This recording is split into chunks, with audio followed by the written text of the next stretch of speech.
When your partner suddenly presents you with a detailed spreadsheet of every penny they've spent on you, something's about to go very, very wrong. We'd been together for almost 3 years when this whole nightmare started. I was 26, living in a decent apartment downtown, working at a marketing firm that paid me enough to live comfortably but not luxuriously. He was 28, had his own place across town, and we'd settled into what I thought was a pretty normal relationship routine. We'd alternate who paid for dates sometimes, though he usually insisted on covering dinner when we went somewhere nice.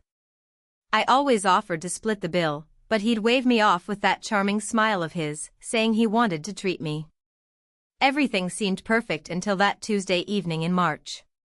I'd had a particularly rough day at work, one of those days where everything that could go wrong did go wrong. My computer crashed twice, I spilled coffee on an important presentation, and my boss had been in one of those moods where nothing anyone did was right. All I wanted was to come home, order some takeout, and maybe watch something mindless on Netflix with him. He was already at my apartment when I got home, which wasn't unusual since we'd exchanged keys about a year earlier. But something felt different the moment I walked through the door. He was sitting at my kitchen table with his laptop open and papers spread out everywhere. His expression was serious, almost businesslike, which immediately put me on edge.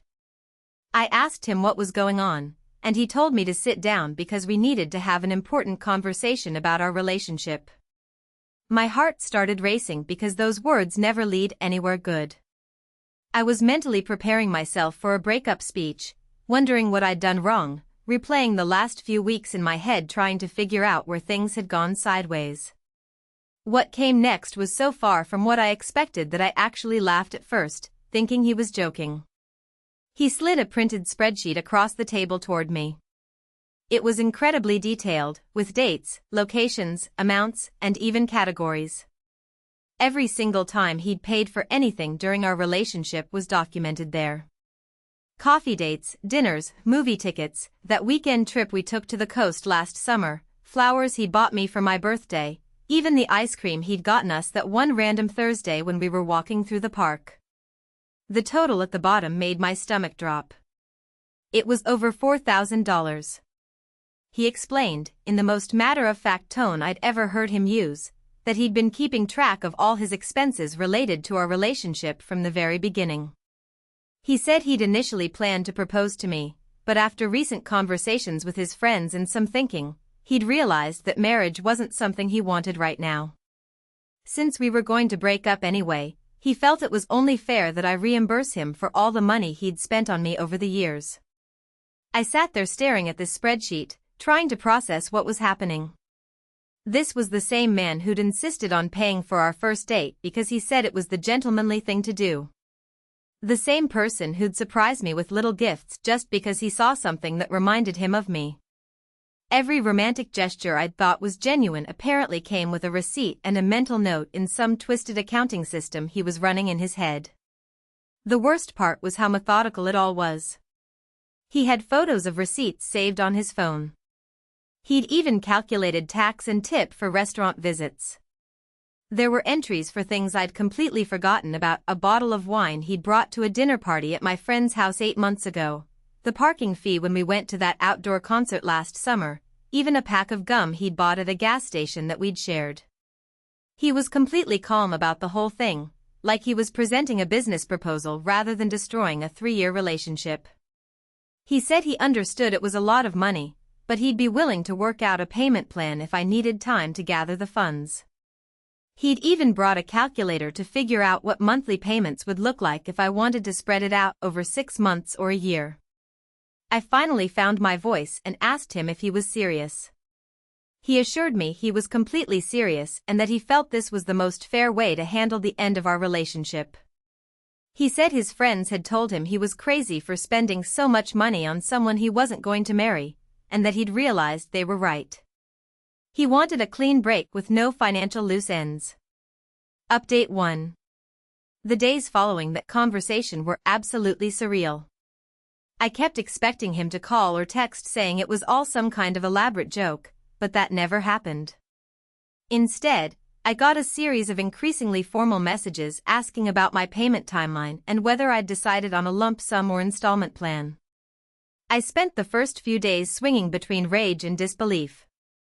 I'd wake up in the morning thinking maybe I'd dreamed the whole thing, only to see that spreadsheet still sitting on my kitchen counter where I'd left it. I must have read through it a dozen times, getting angrier each time I saw how he documented every small kindness like it was a business transaction. My sister came over that weekend and I showed her the whole situation. She was furious on my behalf, saying she'd never liked him anyway and that this proved he was completely heartless. She wanted me to tear up the spreadsheet and block his number, but part of me was morbidly curious about how far he'd actually take this. I decided to do some investigating of my own. If he wanted to play the receipts game, I could play too. I went through my bank statements and credit card records for the past 3 years, documenting every single thing I'd ever paid for in our relationship. Every time I'd bought groceries for a dinner I cooked at my place when he came over. Every birthday gift, Christmas present, and Valentine's Day surprise. All those times I'd picked up coffee when I was running errands and brought him one too. The gas money for all the times I'd driven us places because his car was in the shop or he didn't want to deal with parking. When I added it all up, my total was actually higher than his by almost $600. I created my own spreadsheet, complete with photos of receipts where I had them and bank statement screenshots for everything else. I even included things like the cost of ingredients for all the meals I'd cooked for him, calculated based on grocery receipts and averaged portion sizes. I sent him my spreadsheet via email with a message saying that if we were going to settle all financial obligations from our relationship, he owed me the difference between what I'd spent and what he'd spent. I suggested we could call it even and walk away, or he could pay me the $600 difference plus interest for the time value of money, since some of my expenses went back to the early days of our relationship. His response came back within an hour, and I could practically feel his anger through the screen.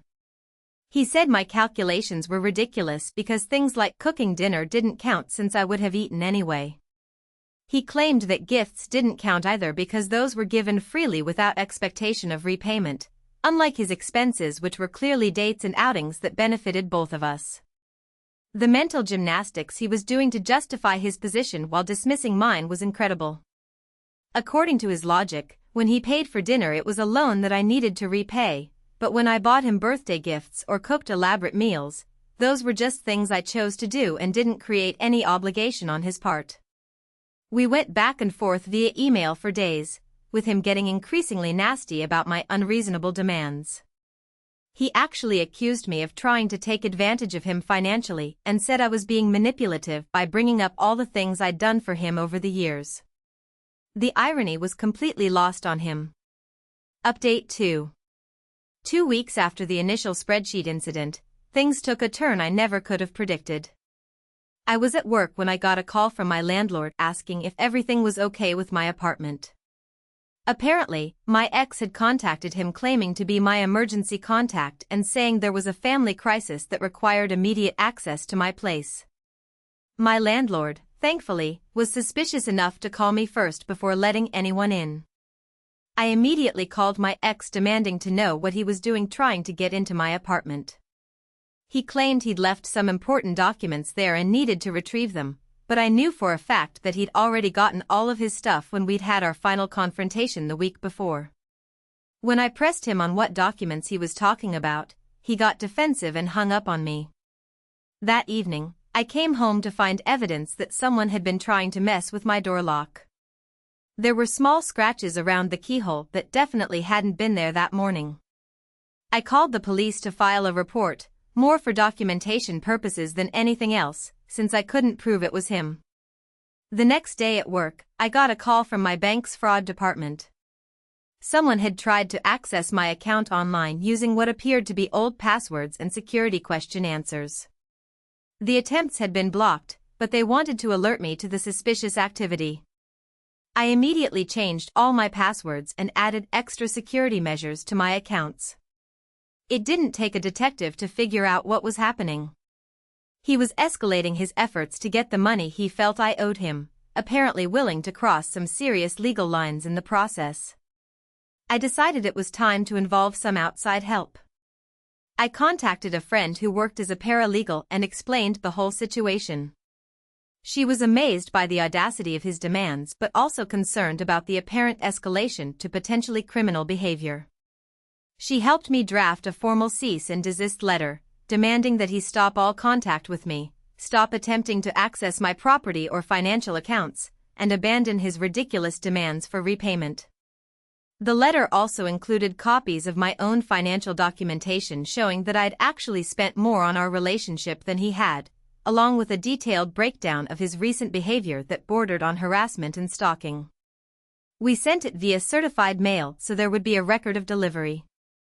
His response was swift and completely unhinged. Instead of backing down, he doubled down on everything. He hired an actual attorney and had them send me a formal demand letter threatening to take me to small claims court for the full amount on his original spreadsheet. The lawyer's letter was clearly written by someone who'd only heard his side of the story, because it painted me as someone who'd been freeloading off his generosity for years and was now refusing to pay legitimate debts. What the letter didn't mention was any of his recent behavior or the fact that I had documentation showing I'd actually contributed more to the relationship financially than he had. It was clear he'd presented himself as the victim of some kind of financial fraud rather than someone trying to retroactively charge for what had been presented as gifts and acts of love.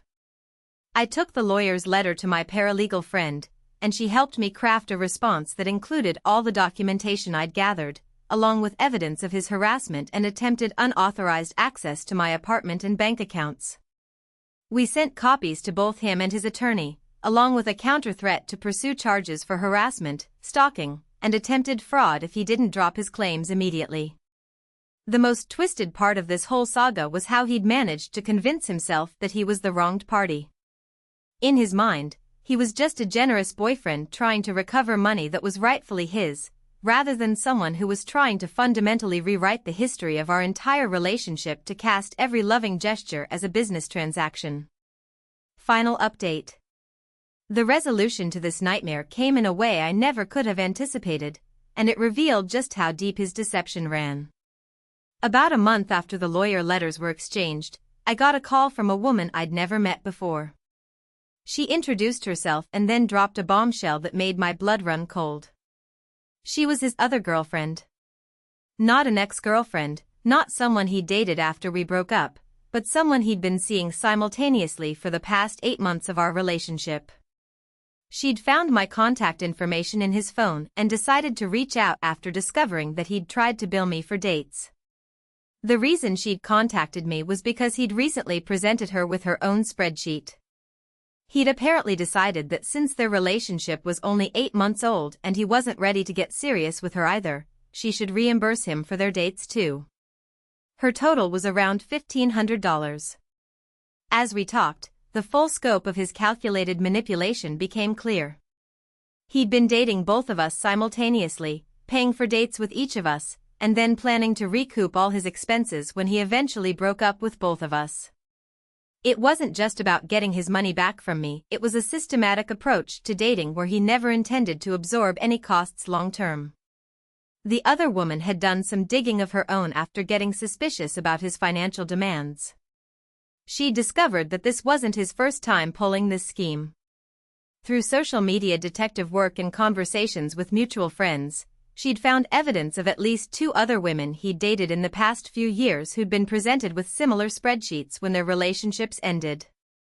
Apparently, his method was to insist on paying for everything during the relationship, building up these detailed financial records, and then demanding repayment when he decided things weren't working out. He'd frame it as wanting a clean break or being fiscally responsible, but really it was a way for him to date extensively without ever having to absorb the actual costs of dating. The other woman and I decided to team up. We reached out to the previous victims she'd identified, and they confirmed similar experiences. One of them had actually paid him back almost $3,000 because she'd been so shocked and confused by his demands that she'd assumed she was somehow in the wrong. Armed with this information and testimony from multiple victims, we went back to my paralegal friend. She was fascinated by the pattern of behavior and helped us document everything properly.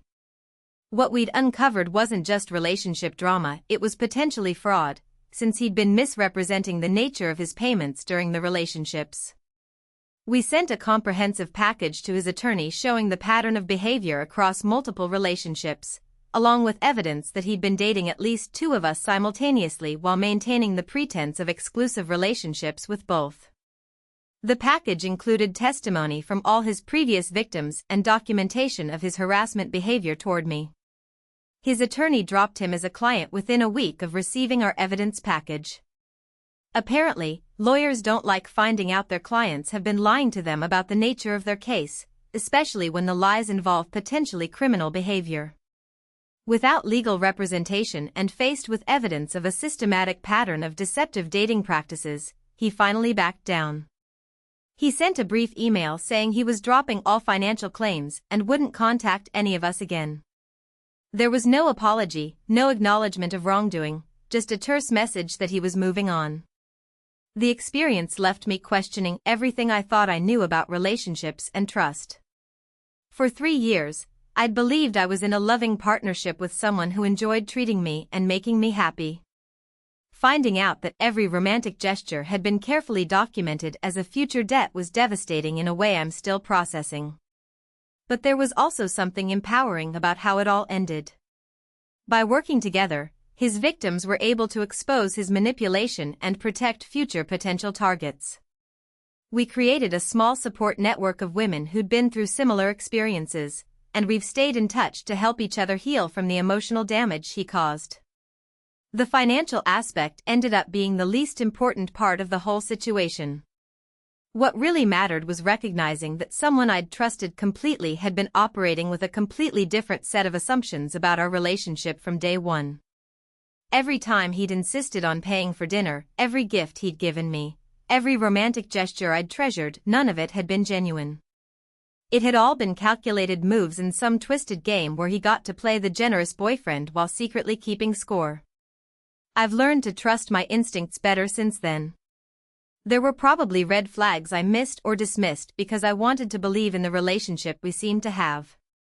Now I know that genuine generosity doesn't come with hidden strings attached, and real love doesn't involve secret spreadsheets tracking every act of kindness. The whole experience taught me that some people are capable of maintaining elaborate deceptions for years, turning what should be the most trusting relationship in your life into a calculated con game. But it also showed me that there are good people who will stand with you when the truth comes out, and that sometimes the worst betrayals lead to the most important lessons about what real love actually looks like. I never did pay him back for those dates, and I never will. What I got instead was something much more valuable, the knowledge that I deserve someone who treats me well because they want to, not because they're building up a tab they plan to collect on later. That lesson was worth every penny he claimed I owed him, and then some.